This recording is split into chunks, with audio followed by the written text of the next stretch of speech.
sebetulnya saya sih berpendapat hanya ada 1-2 orang yang lalai saja ya, yang lainnya lebih kepada orang yang memang ada di situ, kebetulan mendengar atau kebetulan melihat begitu ya. Tapi juga kemudian tidak bisa disalahkan kalau kemudian mereka tidak bisa membantu ya sang anak ketika sudah mulai lemas. Orang tua pun juga bisa dianggap sebagai lalai ya ketika misalnya tahu bahwa anaknya sakit, anaknya lemas, tapi toh kemudian disuruh berenang juga. Pokoknya saya drop, jadi nggak bisa nemuin kalian. Maaf sekali lagi minta maaf ya. Dan dia kemarin drop banget pas di otopsi, apalagi dia nggak bisa.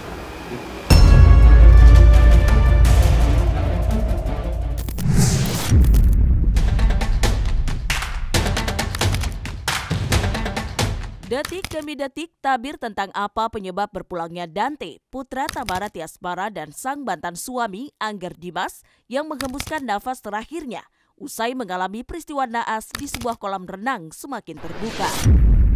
Ya, pihak kepolisian Polda Metro Jaya telah melakukan pemanggilan saksi yang jumlahnya disinyalir sebanyak 20 orang, mulai dari sosok penjaga Dante hingga pihak pengurus kolam renang.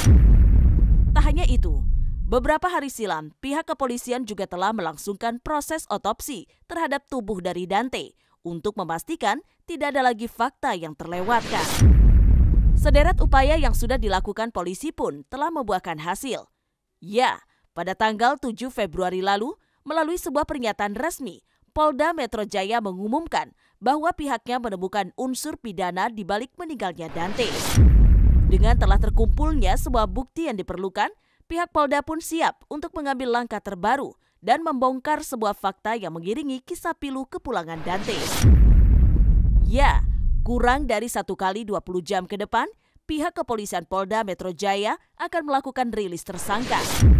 Lantas seperti apa pendapat seorang ahli pidana tentang teka-teki misteri yang akan segera dikuak polisi? Serta mungkinkah terdapat unsur kesengajaan di balik meninggalnya Dante?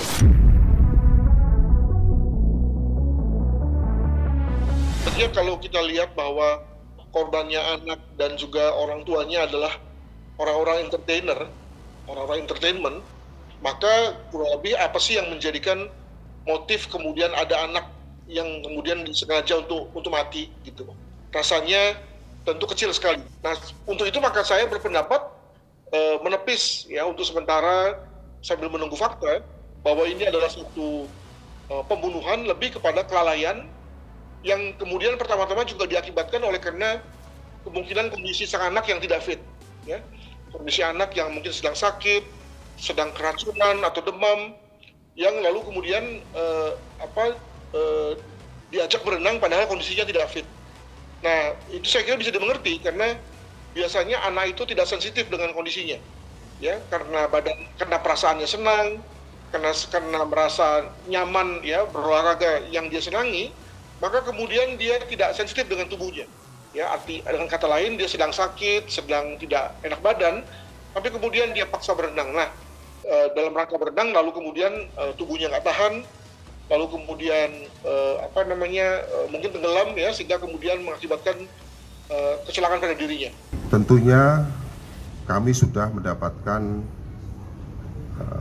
dugaan adanya peristiwa pidana, nantinya akan kita update lebih lanjut ya Pak. Untuk sementara kita masih menerapkan pasal dugaan 359 KUHP, yaitu karena kelalaian menyebabkan orang lain meninggal dunia, namun tidak menutup kemungkinan kita akan bisa mengembangkan apabila kita menemukan potensi pidana yang lain.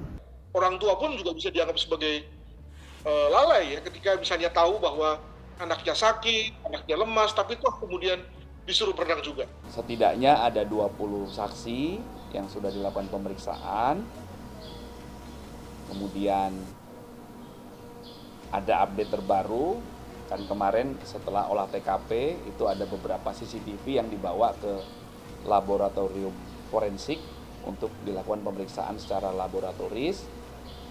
Hasil sementaranya, hasil awal pemeriksaan CCTV tersebut, bahwa rekaman video, rekaman gambar yang berasal dari CCTV di TKP yang dilakukan pemeriksaan oleh tim ahli, dinyatakan videonya asli, tanpa editan.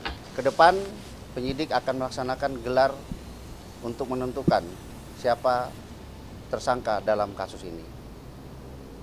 Yang bisa kami nyatakan dari penyidik Polda Metro bahwa komitmen kami dalam pengungkapan kasus ini untuk memberikan rasa keadilan kepada keluarga korban. Saya memang mendapat kesan bahwa polisi berhati-hati, ya, makanya kemudian terhadap kasus yang sederhana ini sampai puluhan orang diperiksa, ya. Kan kesannya ada modus yang luar biasa canggih, demikian juga ada satu skenario yang kompleks sehingga kemudian lalu perlu mewawancarai belasan orang. Namun dengan semangat berhati-hati ya sudahlah, nggak masalah gitu. Sebetulnya saya sih berpendapat hanya ada 1-2 orang yang lalai saja ya, yang lainnya lebih kepada orang yang memang ada di situ, kebetulan mendengar atau kebetulan melihat begitu ya. Tapi juga kemudian tidak bisa disalahkan kalau kemudian mereka tidak bisa membantu ya sang anak ketika sudah mulai lemas. Demikian. Ini kasus sederhana sebetulnya. Ya, kenapa? Karena kalaupun misalnya ini adalah kasus semua yang diduga sebagai pelaku ada di situ, ya, ada di lokasi. Demikian juga modusnya, yakni modus yang bersifat apakah itu kecelakaan atau ada penyakit, itu juga kemudian sudah fix ya, tidak lagi bergerak. Dan korban juga ada, ya, walaupun sudah meninggal, tapi masih bisa diotopsi ulang, otopsi yang dehumasi. Nah, jadi dengan kata lain sebetulnya ini kasus sederhana. Ketimbang misalnya kalau melibatkan banyak orang, melibatkan lokasi yang bermacam-macam, melibatkan berbagai macam modus gitu ya, tentu saja menjadikan lebih susah penanganannya. Bersyukur yang pokoknya semua terkuak ya, apa kebenarannya, minta keadilannya buat Dante.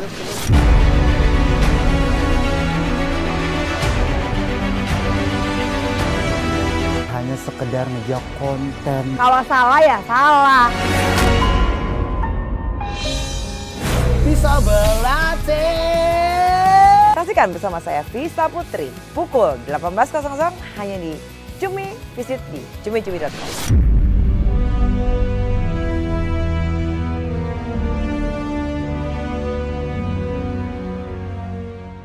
Bagai sudah jatuh tertimpa tangga.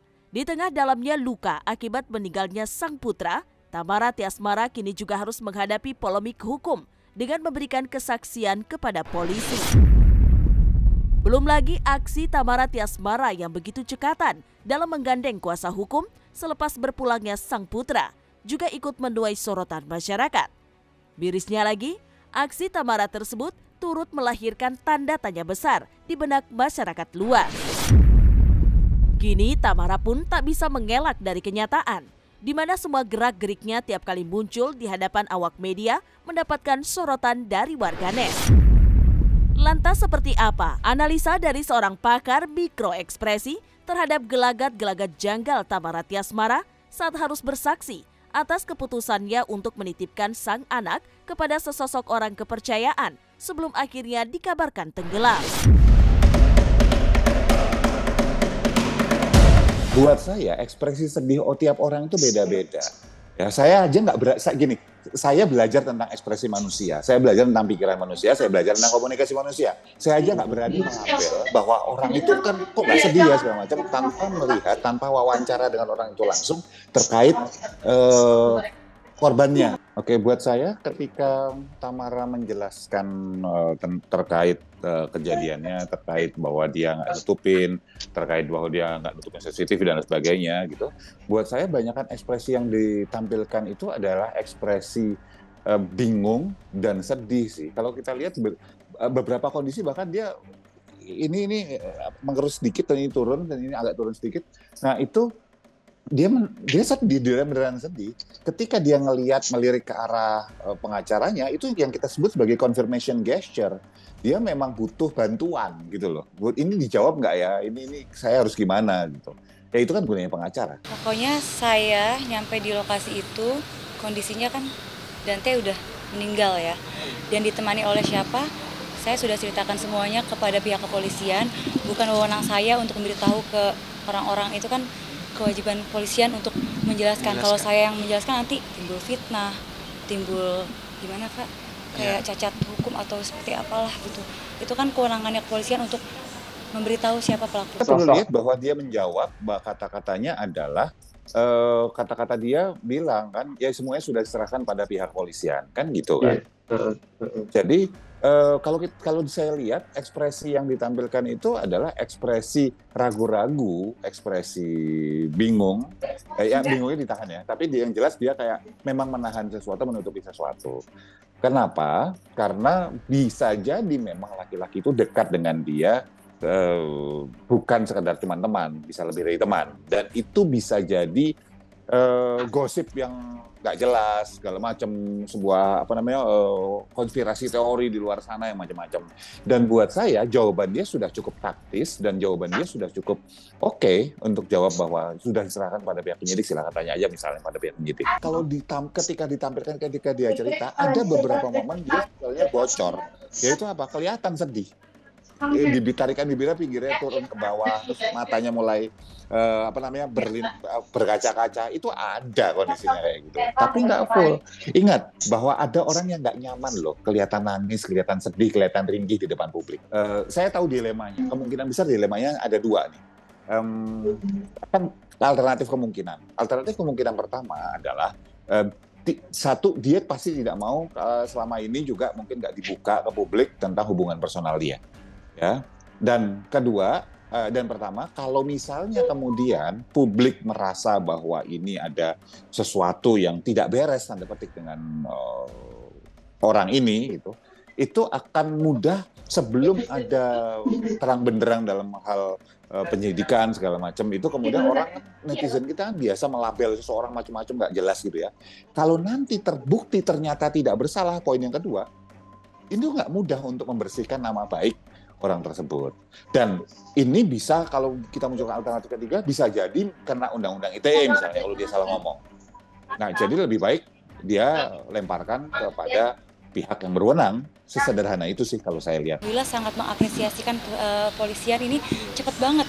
Kan dari awal kita datang, terus langsung kemarin proses autopsi, terus penyelidikan, sekarang sudah penyidikan, itu alhamdulillah banget. Kayaknya belum sampai seminggu ya. Sudah cepat banget itu, sangat terima kasih sih sama pihak kepolisian. Itu ekspresi datar sih buat saya, nggak ada ekspresi yang happy atau ekspresi marah gitu, nggak ada. Datar. Menurut saya ekspresi biasa aja, dan buat saya itu kata-kata berbasis sopan aja. Memang kita perlu secara etikanya perlu memuji kepolisian yang sudah membantu, sudah memproses dengan cepat, dan semoga kalau dipuji prosesnya lebih cepat lagi, kurang lebih kayak gitu sih. Cinta itu mempertemukan. Hal itu bisa membuat seseorang sampai ke titik terendah dan tergelapnya. Cinta itu menyatukan. Mereka tahu nggak hal-hal lain di luar itu? Hal-hal apa yang saya lakukan untuk Lesti? Cinta itu memisahkan. Kalau orang tua gue pada akhirnya tidak menganggap gue anaknya lagi. Bahkan kadang cinta itu juga meninggalkan. Satu saat gue kenapa-napa, dibunuh misalnya. Anak saya nikah, kenapa yang jadi walinya itu bukan saya? Tapi satu hal yang pasti, cinta itu punya kekuatan. Alvin in Love, cinta untuk semua.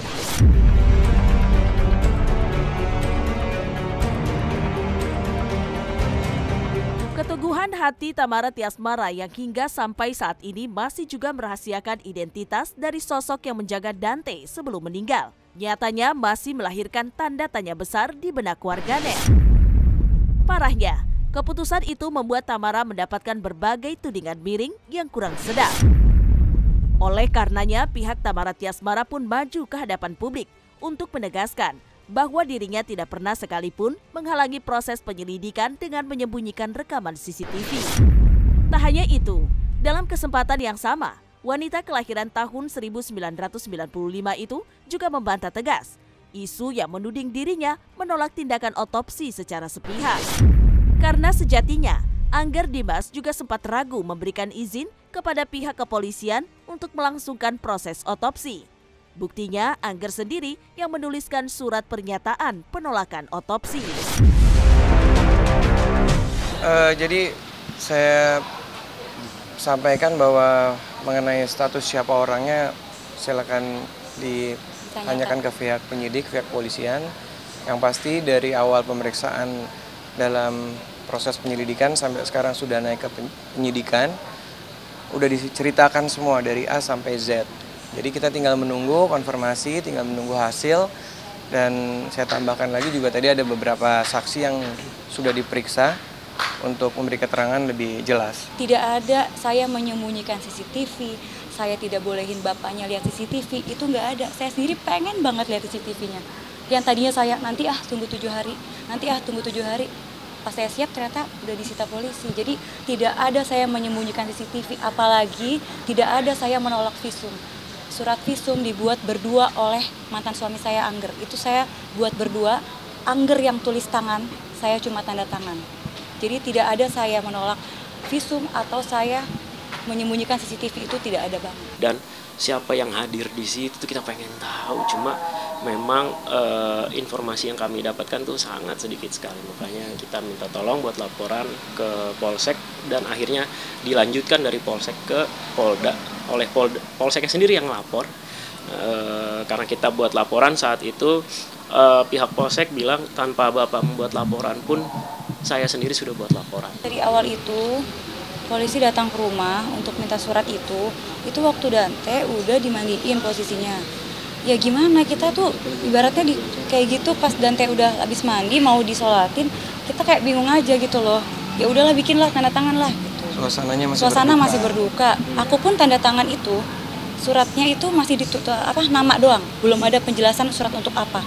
Karena saya nggak kuat, kata Angger, yaudah saya aja yang nulis, kamu nanti tanda tangan aja. Nanti saya mau cari keadilan untuk Dante tanpa harus saya gembar-gemborkan di luar. Kita mencoba bernanya dengan pihak keluarga sana, dengan siapa, gini. Cuma memang belum ada jawaban, belum tahu. Gitu. Tidak menjawab Tidak, belum ada jawaban. Aku terima aja karena ya wajar orang punya pendapat masing-masing. Terus terlebih saya ini orangnya jarang update sosial media. Kalau pihak sana mungkin kan selalu update gimana ini perkembangannya. Kalau saya kan yang penting saya ngelakuin gitu. Yang penting saya kerja, saya gerak tanpa harus saya umbar-umbar. Ya kan Kak, saya dari awal minta tolong sama Kak Sandy itu dari awal banget. Ya udah saya lakuin aja apa yang saya harus lakuin gitu. Mau mereka hujat apa kayak ya saya terima aja sih. Berharap semoga hukumannya itu bisa sesuai gitu, Kak. Sesuai sama apa yang dilakukan. Pokoknya seadil-adilnya kebenarannya terungkap, itu aja sih. Nah, selesai sudah Cumi Lovers. Saksikan terus Cumi Camp In-Depth, kabar lengkap, mendalam, dan akurat dari narasumber terpercaya. Dan jangan lupa untuk like, subscribe, dan juga share channel YouTube Cumi Cumi.